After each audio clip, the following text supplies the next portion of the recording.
दुनिया का हाल यूं है कि हर सुबह नई हलचल लेकर आती है। पिछले 24 घंटों में भारत से जुड़ी जो खबरें आईं, उन्होंने यह साबित कर दिया कि एशिया की राजनीति अब सिर्फ कूटनीति की बातचीत तक सीमित नहीं रही, बल्कि आने वाले भविष्य के खेल की दिशा बदल रही है। सबसे पहले बात ब्रिक्स देशों के नए डिजिटल करेंसी सिस्टम की, जिसने रातों रात वित्तीय गलियारों में हलचल मचा दी। रूस में हाल ही हुए शिखर सम्मेलन के बाद यह स्पष्ट हुआ कि ब्रिक्स समूह अब डॉलर की ताकत से आजादी चाहता है। रूस और चीन के समर्थन से इस ब्लॉक ने एक ऐसे ब्लॉकचेन बेस्ड भुगतान प्लेटफॉर्म की घोषणा की है जो आने वाले वर्षों में स्विफ्ट सिस्टम का विकल्प बन सकता है। इंडिया भी इस मिशन का हिस्सा है। गिफ्ट सिटी के माध्यम से क्रॉस बॉर्डर पेमेंट्स और विदेशी मुद्रा लेन देन का ऐसा मॉडल सामने ला रहा है जो देश को डॉलर निर्भरता से धीरे धीरे मुक्त कर सकता है। इस बीच ब्रिक्स की नई डेवलपमेंट बैंक ने भी भारतीय रुपये में पहला बॉन्ड जारी करने की तैयारी कर ली है। यह स्पष्ट संकेत है कि आने वाले दशक में दुनिया की आर्थिक धुरी पूरब की ओर झुक सकती है।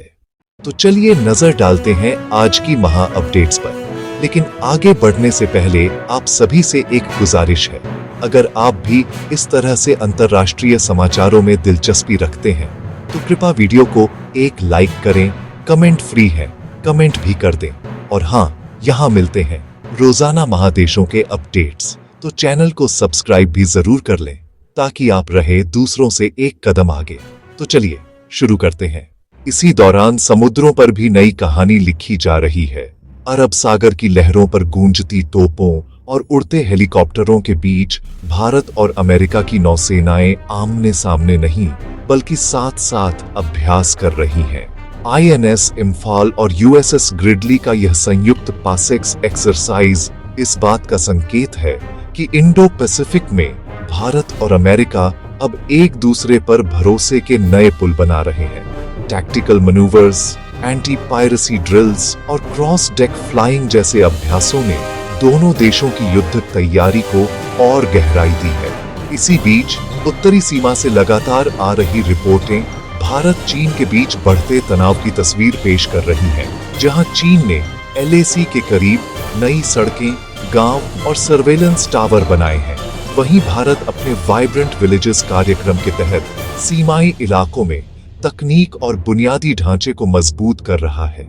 यह स्पष्ट है कि हिमालय की बर्फ के नीचे अब सिर्फ ठंडक नहीं बल्कि प्रतिस्पर्धा की आंच पिघल रही है। दूर पश्चिम में भी हालात सुलग रहे हैं। राष्ट्रपति डोनाल्ड ट्रंप ने रूस और यूक्रेन युद्ध को खत्म करने के लिए एक नया सीजफायर प्रस्ताव रखा है, जिसमें इमीडिएट नेगोशिएशन की बात कही गई है। 2 साल लंबी इस जंग ने यूरोप को तोड़ दिया है और अब ट्रंप की यह कोशिश पूरे क्षेत्र में मिलीजुली प्रतिक्रिया पैदा कर रही है। रूस इसे अपनी जीत की तरह देख रहा है, जबकि यूक्रेन बिना शर्त युद्ध विराम की मांग पर अड़ा है। कुछ यूरोपीय सरकारें इस पहल को जल्दबाजी का कदम बता रही हैं, क्योंकि फिलहाल रूस ने स्पष्ट तौर पर पीछे हटने का संकेत नहीं दिया है। ये घटनाएं तभी और पेचीदा बनती हैं जब मध्य पूर्व में भी युद्ध का एक नया मोड़ आता है। इजराइल सरकार ने गाजा में हमास के साथ पहले चरण का युद्ध विराम समझौता मंजूर कर लिया है, जिसमें 48 बंधकों की रिहाई और आंशिक सैनिक वापसी शामिल है। अमेरिकी मध्यस्थ भूमिका निभा रहे हैं और उम्मीद जता रहे हैं कि यही शांति की शुरुआत होगी, लेकिन गाजा की तबाही और लाखों विस्थापित लोगों की हालत अब भी किसी सुलह का वक्त नहीं देती। दूसरी तरफ एशिया में एक और जंग चल रही है, हथियारों से नहीं, टेक्नोलॉजी में वर्चस्व की।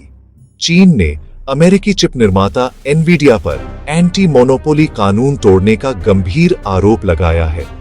ये जांच पिछले साल से चल रही थी, लेकिन जब अमेरिकी सरकार ने 24 नई कंपनियों को निर्यात प्रतिबंध सूची में जोड़ा, उसके तुरंत बाद बीजिंग ने जवाबी हमला किया। एनवीडिया, जो AI प्रोसेसर बाजार का सबसे बड़ा खिलाड़ी है, अब चीन में अरबों डॉलर के कारोबार को खतरे में देख रहा है। स्टॉक मार्केट्स में गिरावट आई और दुनिया की सिलिकॉन वैली से लेकर शंघाई तक चिंता की लहर दौड़ गई। ये साबित करता है कि टेक कोल्ड वॉर अब सिर्फ एल्गोरिदम की नहीं बल्कि आर्थिक रणनीति की लड़ाई बन चुकी है। लेकिन इन शोर शराबे वाली खबरों के पीछे कुछ शांत बदलाव भी चल रहे हैं। जिनका असर भविष्य तय करेगा। संयुक्त राष्ट्र के क्लाइमेट समिट में भारत ने दोहराया कि 2070 तक नेट जीरो उत्सर्जन हासिल करेगा। इसे कई देशों ने सधी हुई प्रतिबद्धता कहा, जबकि यूरोप और अमेरिका पहले ही 2050 के लक्ष्य पर काम कर रहे हैं। दुनिया में तापमान बढ़ रहा है, बाढ़ें, सूखा और जंगल की आग बढ़ती जा रही है। यह सम्मेलन इस बात का सबूत था कि अब समय सिर्फ बातों का नहीं, कार्रवाई का है। इसी दौरान अमेरिका की संसद में आर्टिफिशियल इंटेलिजेंस पर नया बिल पेश हुआ, जिसमें डीप फेक और डेटा प्राइवेसी से जुड़ी चिंताओं को संबोधित किया गया। क्रिएट एआई और टेक इट डाउन जैसे एक्ट अब देश में डिजिटल नैतिकता का नया ढांचा तैयार कर रहे हैं। ये बहस सिर्फ टेक्नोलॉजी तक सीमित नहीं, बल्कि लोकतंत्र की विश्वसनीयता से जुड़ चुकी है। तेल बाजारों में भी दुनिया का मूड बदल रहा है। ओपेक प्लस देशों ने अक्टूबर से उत्पादन में मामूली बढ़ोतरी की घोषणा की, 137,000 बैरल प्रतिदिन। यह फैसला सऊदी अरब की उस रणनीति को दर्शाता है जिसमें वे अपनी पुरानी मार्केट हिस्सेदारी फिर से पाना चाहते हैं, भले ही कीमतें थोड़ा गिर जाएं। इसका असर पूरी दुनिया में दिख रहा है। एक तरफ महंगाई घटने की उम्मीद, तो दूसरी तरफ एनर्जी कंपनियों की चिंताएं बढ़ रही हैं। विशेषज्ञों का कहना है कि ये सिर्फ आंकड़े नहीं, बल्कि आने वाले सालों की राजनीति और अर्थव्यवस्था की दिशा तय करेंगे। इस तरह दुनिया इस वक्त 3 मोर्चों पर चल रही है: शक्ति की लड़ाई, तकनीक का निर्णायक सफर और पर्यावरण की परीक्षा। भारत, जो कभी सिर्फ दर्शक हुआ करता था, अब इन तीनों ही क्षेत्रों में मुख्य किरदार बन चुका है। फर्क बस इतना है कि अब कहानी का मंच बड़ा हो गया है और हर दिन इसका नया अध्याय लिखा जा रहा है।